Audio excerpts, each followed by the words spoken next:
श्री गणेशाय नमः। जपाकुसुम संकाशम काश्यप्यं महद्युतिम तमोरिम सर्व पापगणम प्रणतोस्मि दिवाकरम। दधिशंख तुषाराभं क्षीरोदार्णव संभवम नमामि शशिनं सोमं शंभोर्मुकुटभूषणम्। धरणीगर्भ संभूतं विद्युत्कान्तिं संप्रभं कुमारं शक्तिहस्तं च मंगलं प्रणमाम्यहम्। प्रियंगुकलिका श्यामं रूपेण प्रतिमं बुद्धं सौम्यं सौम्यगुणपेतं तं बुद्धं प्रणमाम्यहम्। देवानां च ऋषीणां च गुरुकाञ्चन सन्निभं बुद्धिभूतं त्रिलोकेशं तं नमामि बृहस्पतिम्। हिमकुंद मृणालाभं दैत्यानां परमं गुरुं सर्वशास्त्र पर्वताकारं भार्गवं प्रणमाम्यहम्। नीलांजन समाभासं रविपुत्रं यमाग्रजं छायामार्तण्ड संभूतं तं नमामि शनेश्वरम्। अर्धकायं महावीर्यं चंद्रादित्य विमर्दनं सिंहिकागर्भ संभूतं तं राहु प्रणमाम्यहम्। पलाशपुष्प संकाशं तारकाग्रह मस्तकं रौद्रं रौद्रात्मकं घोरं तं केतुं प्रणमाम्यहम्। इति श्री व्यासमुखोद्गीतं ये पठेत् सुसमाहितः दिवा वा यदि वा रात्रो विघ्नशान्तिर्भविष्यति। नर नारी निर्पाणां च भवेदुःस्वप्ननाशनम् ऐश्वर्यमतुलं तेषाम् आरोग्यं पुष्टिवर्धनम्। ग्रह नक्षत्र जहाँ पीड़ा स्क्राग्नि समुद्भवः तः सर्वा प्रश्मं यान्ति व्यासो ब्रूते न संशयः। श्री सूर्याष्टकम्। आदिदेव नमस्तुभ्यं प्रसीद मम भास्करा। दिवाकर नमस्तुभ्यं प्रभाकर नमोस्तुते। सप्ताश्वर रत्मारूढ़ं प्रचंडं कश्यपात्मजं श्वेतपदं धरं देवं तं सूर्यं प्रणमाम्यहम्। लोहितं रत्मारूढ़ं सर्वलोकपितामहं महापापहरं देवं तं सूर्यं प्रणमाम्यहम्। त्रैगुण्यश्च महाशूरं ब्रह्मा विष्णु महेश्वरं महापापहरं देवं तं सूर्यं प्रणमाम्यहम्। प्रहितं तेजः पुंज च वायु आकाशमेव च प्रभुतं सर्वलोकानां तं सूर्यं प्रणमाम्यहम्। बंदूक पुष्प संकाशं हारकुंडल भूषितं एकचक्रधरं देवं तं सूर्यं प्रणमाम्यहम्। तं सूर्यं लोककर्तारं महातेज प्रदीपनं महापापहरं देवं तं सूर्यं प्रणमाम्यहम्। तं सूर्यं जगतां नाथं ज्ञान विज्ञान मोक्षदं महापापहरं देवं तं सूर्यं प्रणमाम्यहम्। सूर्याष्टकं पठे नित्यं ग्रहपीडा प्रणाशनम्। अपुत्रो लभते पुत्रं दारिद्र्यो धनवान् भवेत्। अमीशं मधुपानं च ये करोति रवेर्दिने। सप्तजन्म भवेत् रोगी जन्म जन्म दरिद्रता। स्त्री तैल मधुमासानि ये तजन्ति रवेर्दिने।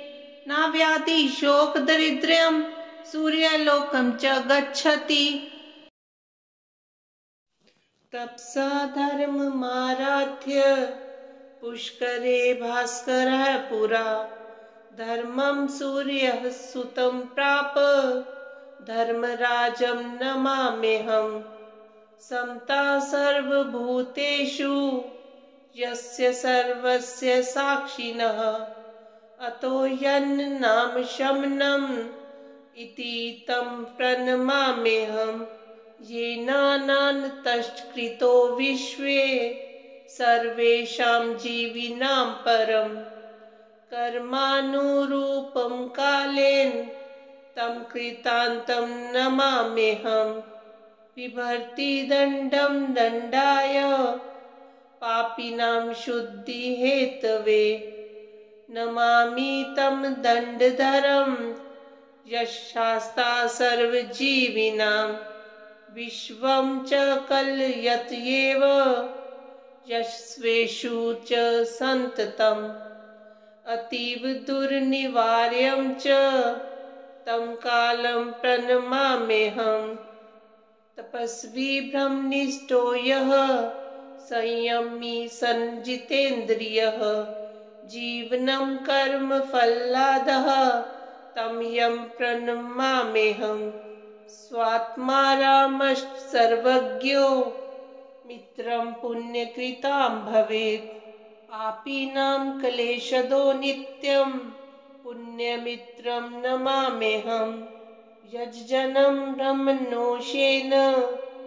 ज्वलन्तं ब्रह्म तेजसा यो ध्यायति परं ब्रह्म तमीशं प्रणमाम्यहम् इत्युक्त्वा सा च सावित्री प्रणनाम यमं मुने यमस्तां शक्तिभजनं कर्मपाकमुवाचः इदं यमाष्टकं नित्यं प्रातरुत्थाय यः पठेत् यमातस्य भयं नास्ति सर्वपापप्रमुच्यते महापापी यदि पठेन् नित्यं भक्तिसमन्वितः यमः करोति संशुद्धं कायव्यूहेन निश्चितम्।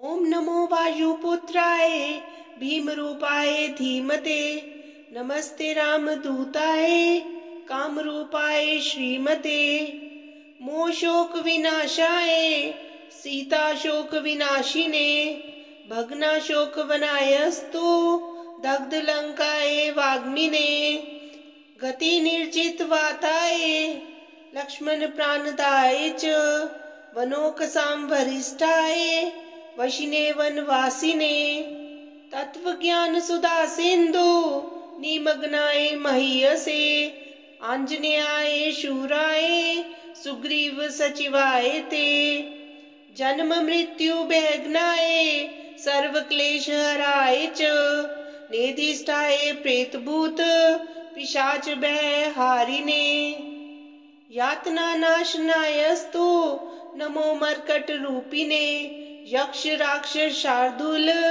सर्प वृश्चिक भीयते महाबलाय वीराय चिरंजीवन उद्धते हारिने वज्र देहाय चोलंगिन गद महाब्दे बलि नामग्रगन्नाय नमो नः पाहि मारुते लाभदोषी त्वमेवाशु हनुमन राक्षसान्तकम् यशो जयं च मे देहि शत्रुनाशये नाशये स्वाश्रितामनां भयदम् य एवं स्तोति मारुतिं हानिः कुतो भवेत् तस्य सर्वत्र विजयी भवेत्।